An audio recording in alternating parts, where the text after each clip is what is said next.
for the Susan Taylor Podcast, where we discuss the yoga of mind, medicine, and healing. Author of Feeling Good Matters, Sexual Radiance, and the Vital Energy Program, Dr. Taylor imparts authentic knowledge and practical tools that inspire, educate, and empower us to be a healing force for positive change. So join us and take your life and our planet to the next level.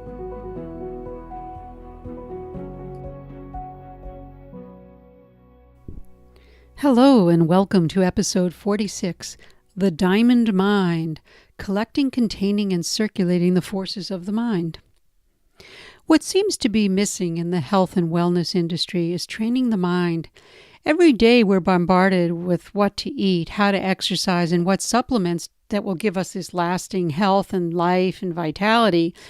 But it's not very often we hear that it's combined with what to do with our mind and what's really causing problems in the first place with our health and longevity.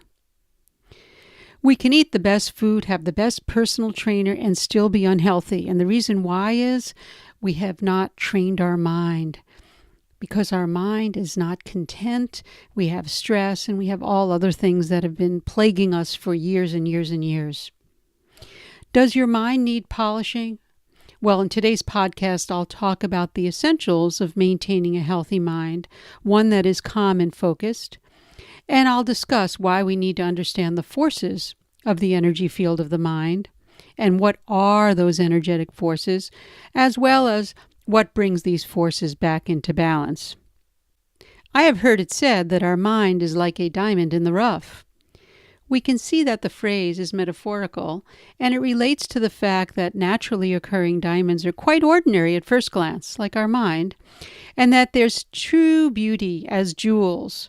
And that's only realized through cutting and polishing process. So the cutting and polishing process are what make the diamonds so beautiful. And it's the same with our mind.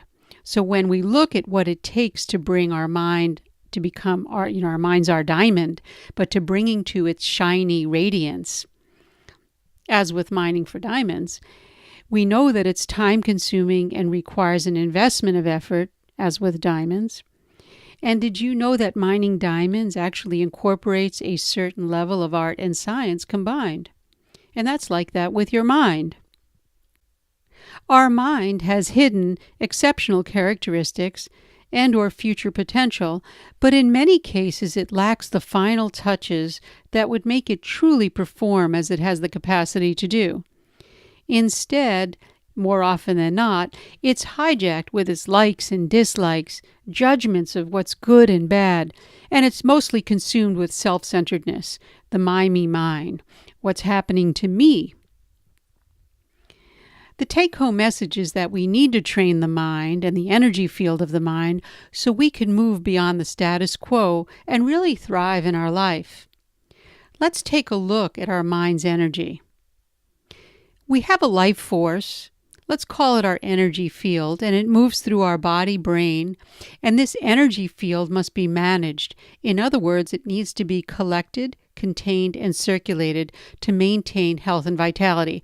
Many of you have heard me say that before. Energy needs to be collected, contained, and circulated, and hence that's why we deal with the hara, head, and heart. The energy field of life is when we call this energy field prana, ki or chi, depending on where you come from. And it's the life force that moves through the body. We discussed that in many earlier podcasts, as well as the courses that we have. When we direct the energy in different ways, we get different results. That's easy to understand, isn't it? I mean, our energetic environment changes with relation to how we direct our energy, and then our body responds since the mind and body are one. This energetic environment can have sweetness and calm or depression and anxiety. With understanding, precision, and systematic training, I always put those three together, we can create an internal energetic environment to help you do whatever it is that you came to do to fulfill your lives. You'll be free and fulfilled, so you want to be fulfilled in this life. Let me just take a sidetrack here for a moment. To do something in full capacity, we must have the knowledge plus a precise way of operating with a systematic plan. I'm saying this now because much of what we see today are bits and pieces of a whole. We get bits and pieces of whole information. And it leaves people's minds spinning like tops. One week we get told a piece of information to eat something, and the next week the piece changes. But all the information behind these pieces of information, I'm talking the complete picture, not just the one soundbite, is missing. The whole knowledge base is missing. And you need to have precision and a systematic process once you gain the knowledge. So we need the knowledge, and that's what's really missing. And we have that with the web. I mean, you just Google something and you get a piece of information. This is crucial. You have to have all three. I will continue with giving some knowledge with precise and systematic practices to get you into the polishing phase of your mind. That's why we take the time and really give you the background and the knowledge, because that's what you need. Our energy field, or prana, can be described in 3 different capacities, and these energies are found throughout nature. In other words, in our food, herbs, thoughts, and actions. It's really everything. The world is composed of these energy fields. And these 3 qualities of energy, or prana, need to be navigated very skillfully so that you can live a life of health, be balanced, and live full of vitality. Remember, how and what we eat and the type of things that we do for our entertainment give rise to the pranic field, or our energetic force. In other words, anything that we feel, think, and do feeds the pranic environment. When we have the knowledge of the landscape where you're navigating, then you can take this and apply it and use it to every aspect of your life. And you'll have greater focus and clarity of your mind. And that's so needed right now. So, what are the 3 energy fields that I'm talking about? Well, we have action energy, stimulating energy, and that's termed rajasic energy. That's what causes action and movement and change. Although activity is certainly necessary, it's necessary for life, when it gets too stimulated, it gets overly stimulated, which is the primary quality of the mind, is to be active. And the pranic energy of the body, it does have to be active also, but it's most important, this energy field of activity is in the mind. The mind is always active. But without this energy, nothing would happen, as I just mentioned. And the body acts as a substratum for the mind. Remember, the mind and body are one. Whenever the pranic field flows through the body, it gives rise through your mood.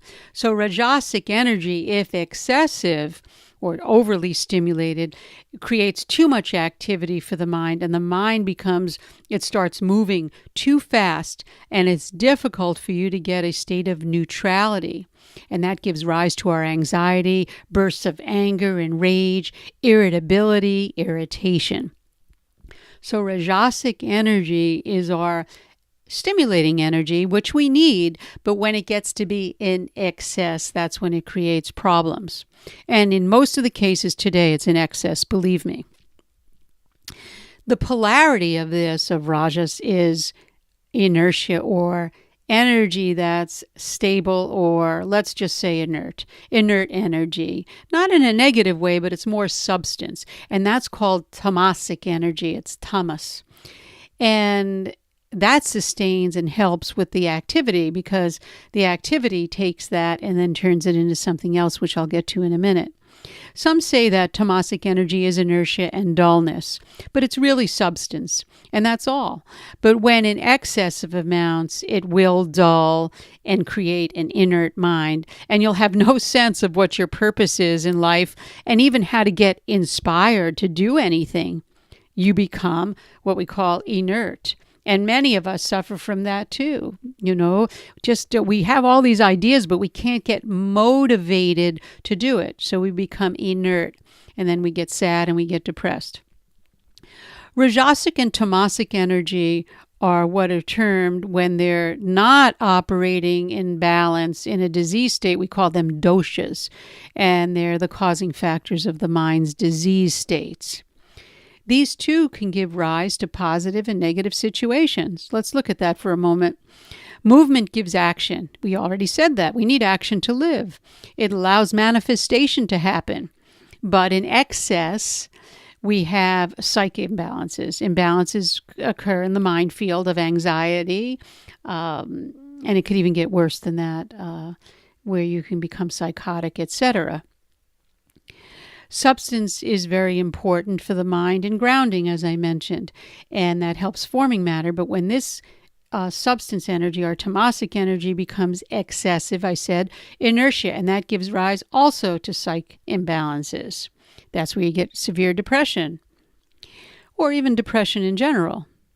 But there's a middle force, or a neutralizing force, called sattva.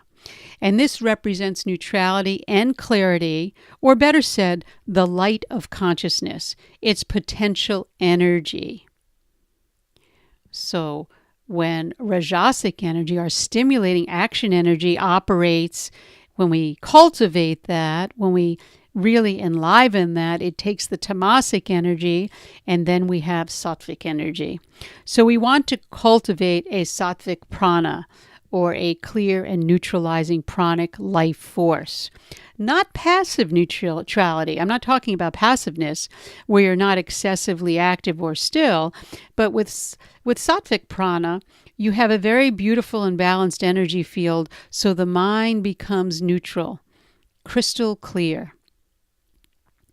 Again, if I have excessive tamasic prana, then my yesterday, my past childhood, remember depression is looking back, and all the habits all weigh me down and they become too heavy on me. We become very sad. If too much tamasic is in the system, again, the weight of yesterday will be too heavy for today, and we just can't move forward. If we have too much rajasic or stimulating energy, if it's excessive inside the system, I'll be projected into the future, and I'll have anxiety, apprehension, and I won't be able to be calm and rested in my state of clear presence. If my organism energetic environment causes me to be stuck in the past or catapulted to the future, I'll not have a chance of being content or happy because I can't be in the present. The key is to bring all these forces into balance, and we do this by collecting, containing, and circulating our energy. And this requires you to learn how to focus and calm the mind. Remember, remain calm, I always say, consciously aware, living in the moment. The most direct way to do this, again, is through meditation and its practices. We start with breathing, but we go through the 5 steps. As it's been said, the energy of your mind is the essence of your life. Take time to become aware of these forces that drive you. Becoming aware of this is the first step. Then once you're aware, you can focus that energy where needed. I'm working on a new resilience project. It's not ready quite yet, but I'm working on it. And that's where we take the hara, where we collect our energy. We take the head, where we collect and concentrate our energy. We're able to focus it. And then we go to the heart, where we can circulate our energy. And in that whole energetic forum, if I will, to say that, we become a live, vital, living human being. I would suggest, if you've not done so already, take a meditation class or a course.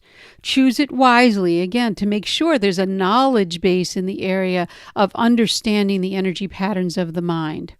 Make sure it's given in a precise and systematic way so that you could train your mind skillfully. Remember, there's a lot out on the web right now, a lot of things happening, and we must learn to really navigate these waters with skill and precision. Here are 3 types of meditations that are the most popular. Remember, if it doesn't really have precision in a systematic method, it can make you feel good for a while, but I don't think it's going to have lasting results for you. Mindfulness, I bring that up because that's a very common word today, and that's taught on a broad spectrum, meaning it's not really a systematic way that everyone's teaching it. And many times it doesn't vary. It varies in its completeness. Since many of the popular varieties are, very quickly done, they're not the full original Vipassana practice that it was originally derived from. Then mindfulness becomes a complete, precise, and a very systematic practice. Then there's transcendental meditation, which is complete and systematic, and it might be precise, not quite sure is precise enough for a beginner, because I've had many students come through our training and say that they get the experience, they're able to meditate, but they don't have a solid foundation, the preliminary before that systematic way when experiences come forward. And then there's also meditation in a third way. So transcendental is also a very complete practice in many ways, but not quite as precise, perhaps. And then there are others. There are other meditations out there. It seems like there's dozens of them: walking meditation, singing meditation, eating meditation. All of them are just really an offshoot of a real steady, complete practice.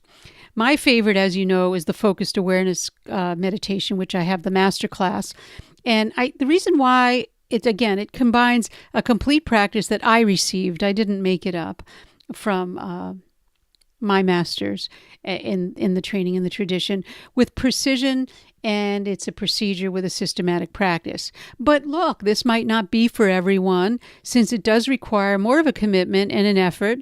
So choose what feels true to you. Anything, any activity, any kind of training that serves to teach you the workings of your mind is helpful training in the energy of your mind. And we all know the energy of your mind is the essence of life. And I'll say that over and over again, because I'm really going to be coming out and talking about how we can really train that from a nutrition, food as medicine perspective, and really move on with really what's going on, because I'm really seeing a lot of disturbance that's really bubbling up, and no one's really helping people navigate those waters of this. Anyway, that brings us to the end of this episode, and if you'd like to be notified weekly for new podcasts, please subscribe. You can go to the Susan Taylor Podcast on YouTube now. It's also available on iTunes, Google Play, Stitcher, and TuneIn. And you can go to susantaylor.org, of course. Contact us at susantaylor.org with any questions or comments or feedback. I'm going to be doing something next week on thyroid, because some of you have written in based on our last podcast with Ashwagandha asking about thyroid, and it takes me about a week to do research, and I've been away, and so I wanted to be able to do that for you. So thank you again for listening. The Susan Taylor Podcast, you do know, comes out every week, and any of your questions or comments I will personally answer. So stay tuned, and until next time, remain calm, consciously aware, living in the moment.